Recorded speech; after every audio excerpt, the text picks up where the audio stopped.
अस्सलामुअलैकुम। आज की इस वीडियो में हम प्रैक्टिकल सेंटर का कॉम्प्रिहेंसिव एग्ज़ाम 2021 का जो फिज़िक्स के एमसीक्यूज़ हैं उसको सॉल्व करेंगे। इस पेपर के मैं आपको प्रॉब्लम सॉल्व करवा चुकी हूँ, उसमें मैंने 6 पार्ट अपलोड किए थे उसके, ठीक है, प्रैक्टिकल सेंटर कॉम्प्रिहेंसिव के नाम से।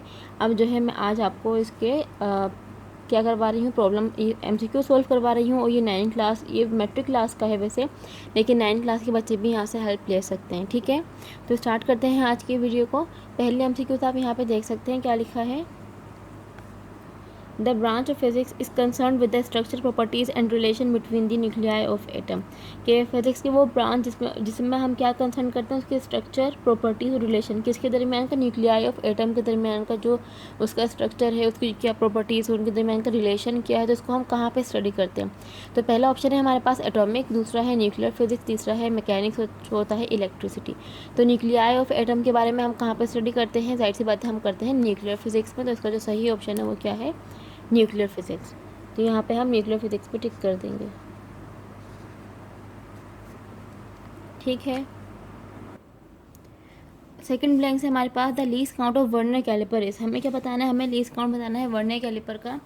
तो वर्नियर कैलिपर का जो लीस्ट काउंट है वो हमारे पास होता है 0.01 सेंटीमीटर, और अगर हमसे स्क्रू गेज का पूछा जाए तो उसका होता है 0.001, ठीक है। तो आपको ये याद रखना है। तो हमारे पास वर्नियर कैलिपर का लीस्ट काउंट क्या है, 0.01, और अगर उसका होता है स्क्रू गेज का तो वो होता है 0.001। थर्ड में हमारे पास है the best approximation of the weight of an object of mass 800 gram is. हमें क्या है यहाँ पे मास गिवन है 800 ग्राम, उन्होंने कहा कि इसका जो है वेट कितना होगा। तो हम क्या करेंगे, यहाँ पे हमारे पास यहाँ ये 800 ग्राम गिवन है, ठीक है। इसको हमें कन्वर्ट करना है केजी में, क्योंकि हमें जो है वेट बताना है, और हमारा जो एसआई यूनिट होता है वो क्या होता है, वो मास का क्या होता है, केजी होता है। तो हम क्या करेंगे, 800 ग्राम को पहले हम कन्वर्ट करेंगे किस में, मास में, वो सॉरी केजी में। जब वो केजी में कन्वर्ट हो जाएगा तो उसके बाद हम उसको 10 से मल्टीप्लाई करवा देंगे, तो आंसर हमारे पास आ जाएगा 8 न्यूटन, ठीक है। फॉर्मूला हमारे पास क्या है, W=mg। एम की जगह हम क्या रखेंगे, 800 को हम डिवाइड करवाएंगे 1000 से, तो आंसर आएगा आई थिंक 0.08, ठीक है। उसको या 0.8 आएगा, ठीक है, आप कैलकुलेट कर लें उसको। उसके बाद हम क्या करेंगे, मल्टीप्लाई करवा देंगे 10 से, क्योंकि फॉर्मूला होता है W=mg। तो आंसर हमारे पास आ जाएगा 8 न्यूटन। ये मैं आपको करके ही दिखा देती हूँ क्या है, W=mg है, ठीक है। मास हमारे पास यहाँ पे कितना है, मास हमारे पास गिवन है 800, कितना है मास हमारे पास है 800।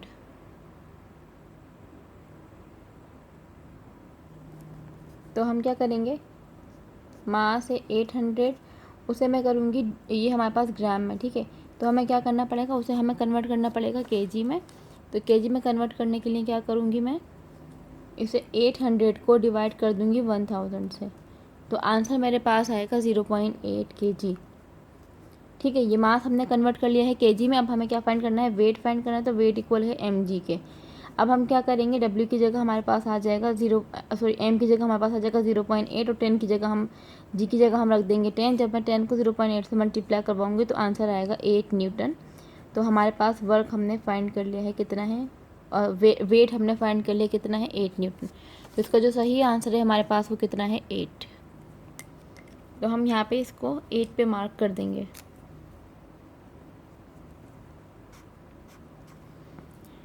अच्छा, फोर्थ में हमारे पास है, फिर फोर्थ है हमारे पास, for the force F X, for the force F X equal है 6 न्यूटन, एफ वाई इक्वल है 6 newton, the angle between F and X axis. हमें क्या करना है, यहाँ पे हमारे पास एफ एक्स गिवन है, एफ वाई गिवन, उन्होंने कहा कि इनके दरमियान का जो एंगल होगा वो हमें बताना है।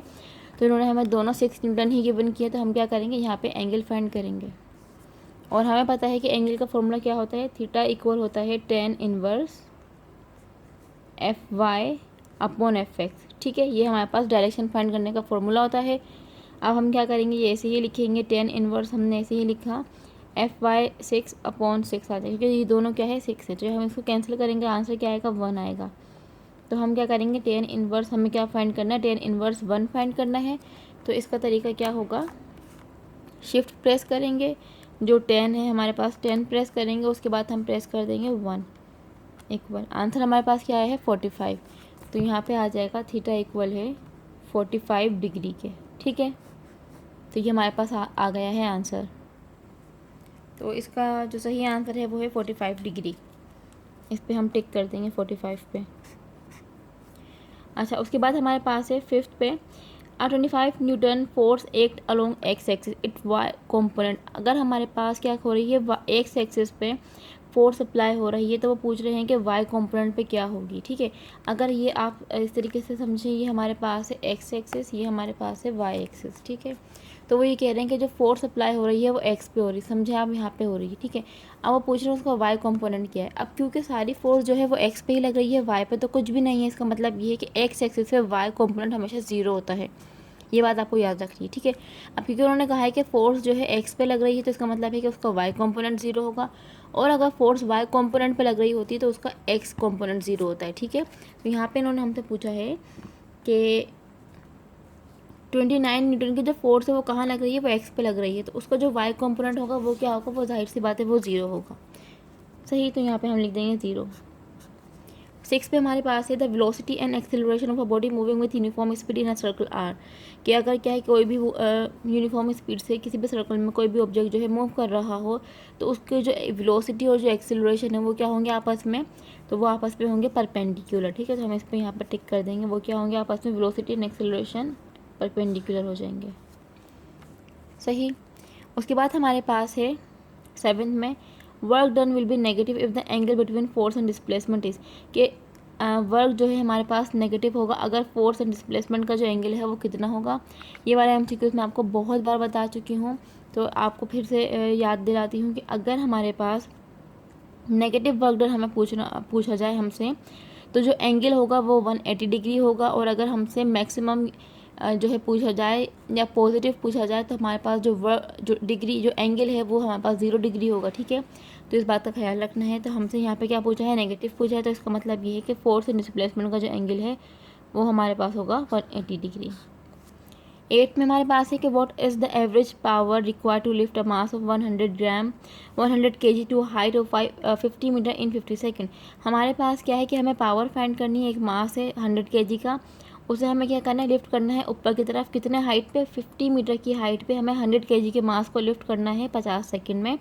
तो उसकी जो एवरेज पावर होगी कितनी रिक्वायर्ड होगी, हमें वो बताना है इनको। ठीक है, तो हम यहाँ पे जो है फॉर्मूला लिख लेते हैं, इसको ज़रा हम सॉल्व कर लेते हैं। तो पावर का जो हमारे पास फॉर्मूला है वो होता है W/T, मतलब वर्क अपॉन टाइम। वर्क भी क्या होती है, वर्क भी एक एनर्जी है ना। ठीक है, वर्क का यूनिट क्या होता है, जूल होता है। तो वहाँ पे वो कह रहे हैं कि हम अगर इतने मास को, मतलब मास को क्या कि हम किसी हाइट पे लेके जा रहे हैं। ठीक है, तो इसका मतलब क्या है, वो भी वर्क डन हुआ। तो यहाँ पर जो वर्क डन आएगा, मतलब इसकी जगह ऊपर जो आ जाएगा वो आ जाएगा mgh, मतलब पोटेंशियल एनर्जी, क्योंकि वहाँ पे हाइट की बात हो रही है, मास हमें गिवन है, बाकी वो कह रहे हैं कि हम हाइट पे लेके जा रहे हैं, तो इस वजह से ऊपर क्या आ जाएगा, mgh आ जाएगा, नीचे आ जाएगा t। हम सिंपल क्या करेंगे, वैल्यूज़ को पुट कर देंगे यहाँ पे। तो p हमें फाइंड करना है, m की जगह m, g की जगह g, h की जगह h, और t की जगह हम t की वैल्यू को पुट कर देते हैं। तो हमारे पास जो मास है वो कितना है, वो 100 है। g हमारे पास होता है 9.8, और हाइट हमारे पास गिवन है 50, और टाइम भी हमारे पास कितना गिवन है, वो 50 ही गिवन है। ठीक है, तो हमने ये वैल्यूज़ को पुट कर लिया। हम क्या करेंगे, इसको सिंप्लीफाई करेंगे, मल्टीप्लाई करके डिवाइड कर देंगे। तो करते हैं 100 मल्टीप्लाई बाय 9.8 मल्टीप्लाई 50 इक्वल, इसको फिर हम डिवाइड करेंगे 50 से, तो आंसर हमारे पास आ गया है 980। ठीक है, तो इसका सही आंसर क्या है, पावर हमारे पास है 980 वॉट। तो हम यहाँ पे किस पे टिक करेंगे, 980 वॉट पे।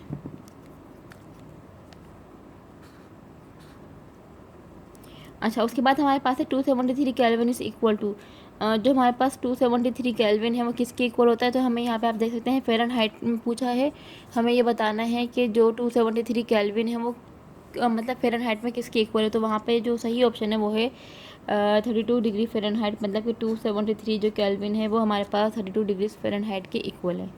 ठीक है, 10 में हमारे पास है the coefficient of linear expansion is dash time the coefficient of volumetric expansion.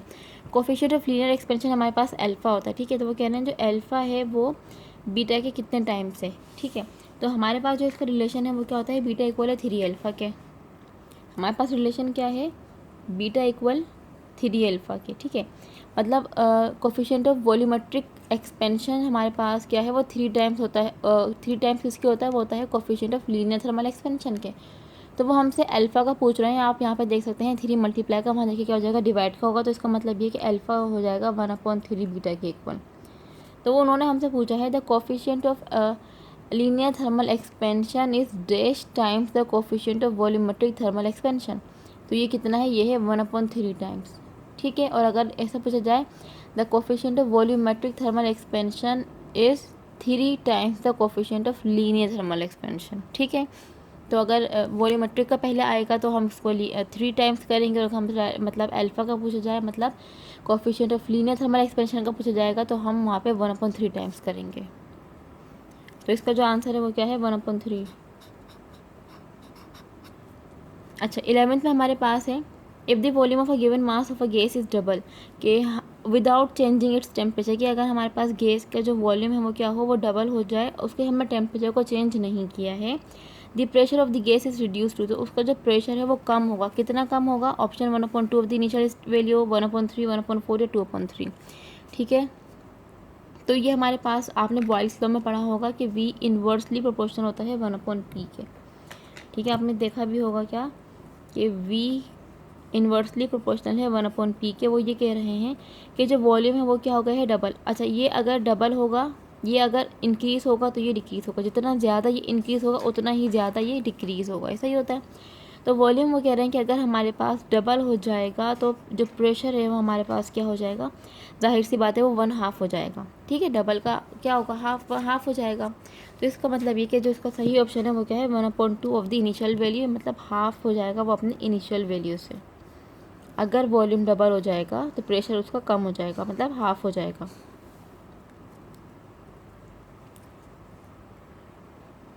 Twelve में हमारे पास है speed of sound in air at normal temperature pressure. जो स्पीड ऑफ साउंड है वो एयर में कितनी होती है, वो होती है 336 मीटर पर सेकेंड। तो इस पर हमने इस पर टिक कर देंगे। 13 में हमारे पास है इफ़ क्यू इक्वल है 4 सेंटीमीटर एंड पी इक्वल है 2 centimetre then the magnification of the mirror. तो मैग्नीफिकेशन का फॉर्मूला हमारे पास होता है Q/P। Q हमारे पास 4 है, P हमारे पास 2 है, तो 4/2 कितना होता है, 4/2 होता है 2 के इक्वल। यहाँ पे बोर्ड में वैल्यूज चेंज हो सकती हैं, बस सिंपल हमें फॉर्मूला पता होना चाहिए कि क्या है, हमारे पास Q/P है। 14 में हमारे पास है the speed of light in water. पानी के अंदर जो स्पीड ऑफ लाइट है वो कितनी होती है, तो वो हमारे पास है 2.25 एक्सपोनेंट 8 मीटर पर सेकेंड। उसके बाद हमारे पास है this electromagnetic radiation have the shortest wavelength, कि यहाँ पर जो हमें इलेक्ट्रोमैग्नेटिक रेडिएशन गिवन है उसमें सबसे कम जो वेवलेंथ है वो किसकी है। ठीक है, पहला हमारे पास है रेडियो वेव, इंफ्रारेड, एक्सरेज और अल्ट्रावायलेट। तो यहाँ पे जो सबसे कम जो रेस की जो शॉर्टेस्ट वेवलेंथ जो है वो हमारे पास है एक्सरेज की। अच्छा, 16 में हमारे पास है the insulating material kept between the plate of a capacitor, के कैपेसिटर की प्लेट के दरमियान जो हम इंसुलेटिंग मटेरियल को यूज़ करते हैं उसे हम क्या कहते हैं, उसे हम कहते हैं डाइलेक्ट्रिक। ठीक है, 17 में हमारे पास है coulomb per volt. Coulomb per volt किसके इक्वल होता है, कूलम पर वोल्ट इक्वल होता है फैराड के। 18 में है in P type semiconductor most of the current is carried by. P type semiconductor में जो करंट कैरियर्स होते हैं वो हमारे पास होल्स होते हैं, और जो एन टाइप है उसके अंदर हमारे पास जो होते हैं वो इलेक्ट्रॉन्स होते हैं। ये बात आपको याद रखनी है। अगर हमसे पी टाइप का पूछा जाएगा तो हम लिखेंगे होल्स, और अगर एन टाइप का पूछा जाएगा तो हम लिखेंगे इलेक्ट्रॉन्स।